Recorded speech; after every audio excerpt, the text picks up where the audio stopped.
akhlaknya mulia, ini orang akan dikumpulkan di akhirat dengan kelompok yang kedua. Ini kelompok dari golongan Bilal bin Rabah, siapa lagi, Sabit bin Qais.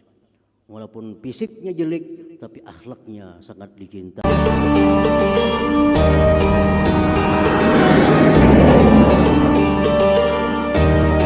Assalamualaikum warahmatullahi wabarakatuh.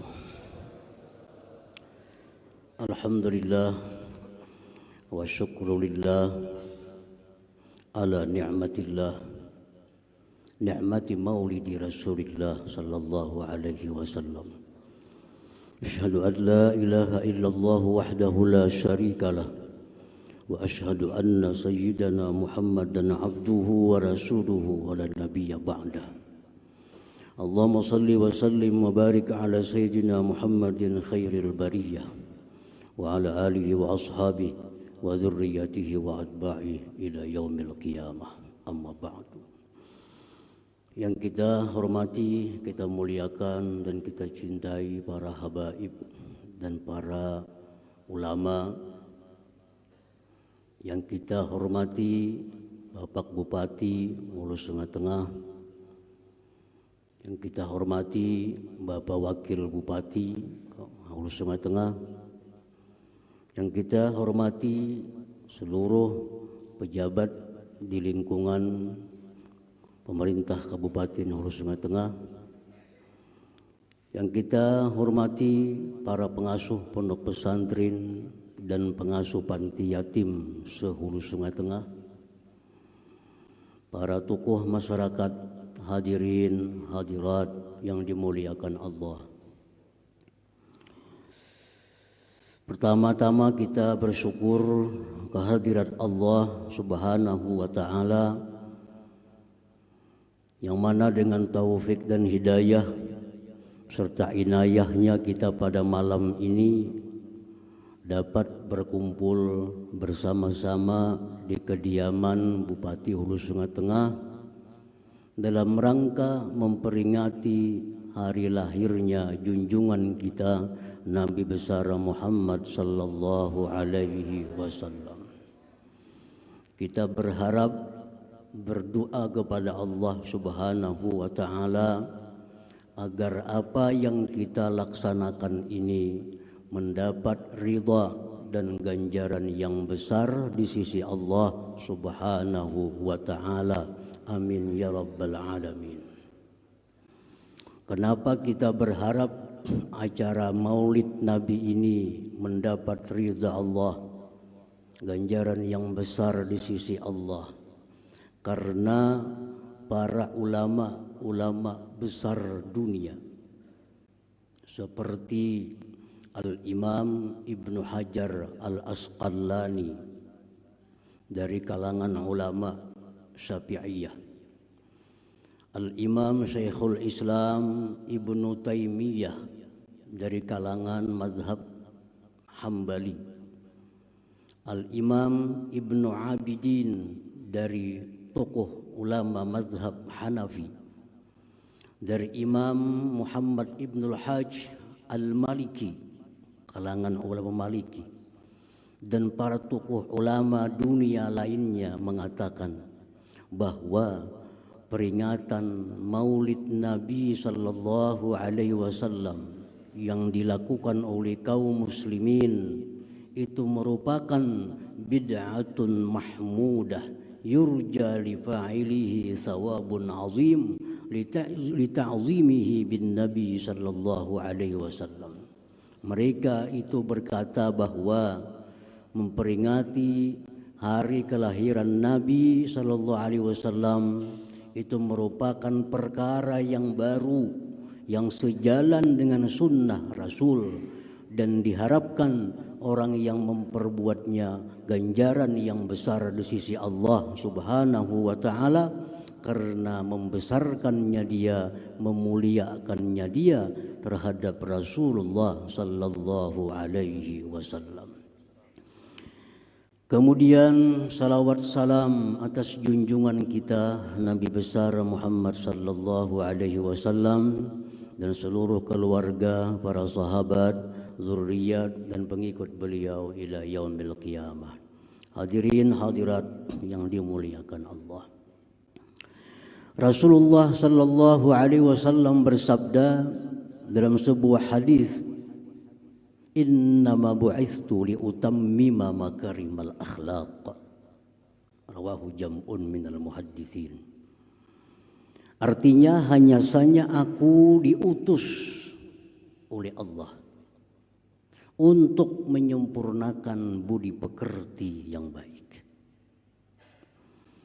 Ini hadis menunjukkan bahwa di antara tugas-tugas yang dibebankan Allah kepada Rasulullah sallallahu alaihi wasallam memperbaiki akhlak, memperbaiki budi pekerti manusia.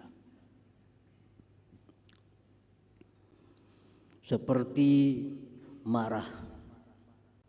Marah itu akhlak. Dan sejak manusia dilahirkan, pembawaannya ada akhlak yang namanya marah. Nah, Rasulullah sallallahu alaihi wasallam mengarahkan kepada kita untuk menjadikan marah ini terpuji. Marah ini menjadi suatu ibadah.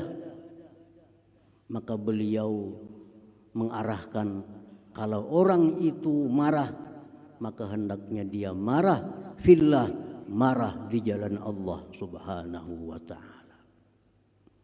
Marah kalau dia melihat ada hukum Allah yang disia-siakan. Dia marah kalau ada ayat-ayat Allah yang dihinakan. Nah, jadi Nabi bukan berusaha menghilangkan marahnya, tapi mengarahkan kemana marah itu mesti ditujukannya. Seperti lagi contohnya syaja'ah, berani. Berani itu akhlak. Rasulullah mengarahkan kemana kita gunakan keberanian itu supaya menjadi keberanian yang terpuji. Nah, Rasulullah mengarahkan kepada pemberani-pemberani hendaknya berani menegakkan hukum Allah Subhanahu wa ta'ala. Berani menegakkan kebenaran di muka bumi ini. Jangan asal berani, tapi berani yang diridhai oleh Allah Subhanahu wa ta'ala. Takut itu akhlak. Rasulullah mengarahkan bagaimana takut itu yang terpuji. Takut kepada Allah Subhanahu wa ta'ala. Dia takut kepada Allah. Dia takut kepada azab Allah. Nah, ini takut menjadi akhlak yang terpuji, menjadi akhlak yang mulia yang diridai Allah Subhanahu wa ta'ala. Hadirin hadirat yang dimuliakan Allah, itulah antara lain tugas Rasulullah sallallahu alaihi wasallam untuk membaguskan akhlak manusia ini. Syekh Ibnu Utsaimin dalam kitab Makarimul Akhlak menyebutkan, innalil insan surataini, suratan zahirah yusammal khalaq, tusammal khalaq, wa suratan batinah tusamma khuluq. Setiap manusia itu ada mempunyai dua rupa. Ada rupa yang zahir, disebut khalaq, badan. Ada rupa yang batin, disebut khuluq, akhlak. Jadi setiap manusia ada mempunyai dua wajah. Wajah yang zahir namanya adalah khalaq atau badan, sedangkan wajah yang batin namanya adalah khuluq atau akhlak. Nah, Rasulullah sallallahu alaihi wasallam kana ahsanan nas khuluqan wa khalqa. Rasulullah orang yang paling baik khuluqa, budi pekertinya, dan orang yang paling baik khalqa, kejadian jasmaninya. Nah, hadirin hadirat yang dimuliakan Allah. Nah, karena manusia itu mempunyai dua rupa, maka manusia menjadi terbagi kepada 4. Pertama, manusia yang baik rupanya, baik akhlaknya. Inilah manusia sempurna. Dan itu adalah junjungan kita Nabi besar Muhammad sallallahu alaihi wasallam. Beliau diakui ketampanannya dan diakui kehebatan keagungan budi pekertinya.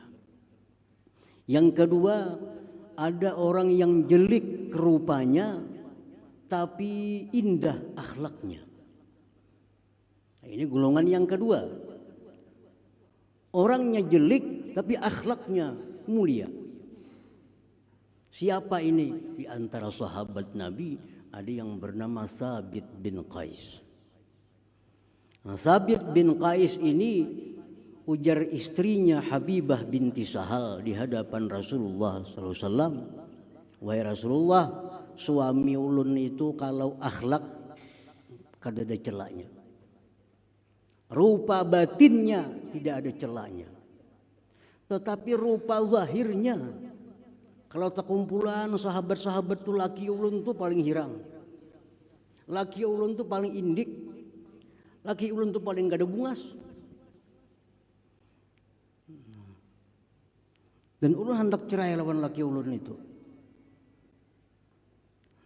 Nah, jadi Rasulullah pun mengakui bahwa Thabit bin Qais ini orang yang akhlaknya mulia. Walaupun wajahnya, pembawaan tubuhnya adalah jelek. Nah, ini kelompok yang kedua. Ada orang-orang yang tubuhnya jelek tapi akhlaknya mulia. Ini orang akan dikumpulkan di akhirat dengan kelompok yang kedua. Ini kelompok dari golongan Bilal bin Rabah, siapa lagi? Thabit bin Qais. Walaupun fisiknya jelek tapi akhlaknya sangat dicintai oleh Allah Subhanahu wa taala. Nah, yang ketiga, ada orang yang tampan zahirnya tapi jelek akhlaknya. Batang tubuhnya, wajahnya luar biasa, tapi akhlaknya sangat kejam. Siapa dia? Abu Lahab. Abu Lahab itu diberi gelar oleh ayahnya sendiri, Abu Lahab. Kenapa gelar Abu Lahab? Liwasamati wajhihi wa husni, karena ketampanannya, keelokan wajahnya, dia digelar Abu Lahab. Ini Abu Lahab orang yang sangat tampan, sangat rupawan, tapi punya akhlak yang sangat jelek, selalu menyakiti, mengganggu Rasulullah sallallahu alaihi wasallam. Sampai diabadikan Allah dalam Al-Quran, tabbat syada abi lahabi wa tab. Orang-orang yang tampan, orang-orang yang rupawan tapi akhlaknya jahat, akhlaknya hina, ini di akhirat kumpul Abu Lahab sana kawan-kawannya. Ada lagi kelompok yang keempat, yang terakhir. Sudah jasmaninya jelek, akhlaknya lagi jelek. Jasmaninya kada bagus, akhlaknya kada bagus. Siapa ini contohnya? Abu Jahal. Nah, Abu Jahal ini ujar Sayyidina Abbas ammun Nabi sallallahu alaihi wasallam, paman Nabi berkata, Abu Jahal ini hadidal wajhi, hadidal basari, hadidal lisan. Abu Jahal ini orangnya bengis wajahnya, bengis tutur katanya, bengis penglihatannya. Fisiknya sudah tercela, ditambah lagi akhlaknya yang selalu mengganggu, menyakiti, bahkan ingin membunuh Rasulullah sallallahu alaihi wasallam. Nah, orang-orang yang dalam dunia ini sudah tubuhnya kada bagus, muhanya sudah kada bungas, akhlaknya pulang kada baik, ini grupnya Abu Jahal kena di akhirat. Nauzubillah min dzalik. Nah, hadirin hadirat yang dimuliakan Allah. Jadi tugas Rasulullah membaguskan akhlak, sehingga tidak ada akhlak di dalam diri kita melainkan akhlak-akhlak yang mulia. Pemarah, tapi pemarah yang disukai Allah Subhanahu wa taala. Pemberani, pemberani yang disukai Allah Subhanahu wa taala. Orangnya penakut, penakut kepada Allah Subhanahu wa taala. Malu akhlak, malu kepada Allah Subhanahu wa taala. Nah, hadirin hadirat yang dimuliakan Allah, dengan peringatan Maulid Nabi, mudah-mudahan dicapai. Inti dari peringatan Maulid itu adalah ta'assi, mengikut sedikit demi sedikit perilaku akhlak Nabi sallallahu alaihi wasallam. Dan mudah-mudahan dengan peringatan Maulid ini kita dapat menjadikan Nabi kita uswatan hasanah, ikutan yang terbaik dalam kehidupan kita. Amin amin ya rabbal alamin. Demikian, wallahul hadi ila siratil mustaqim. Assalamualaikum warahmatullahi wabarakatuh.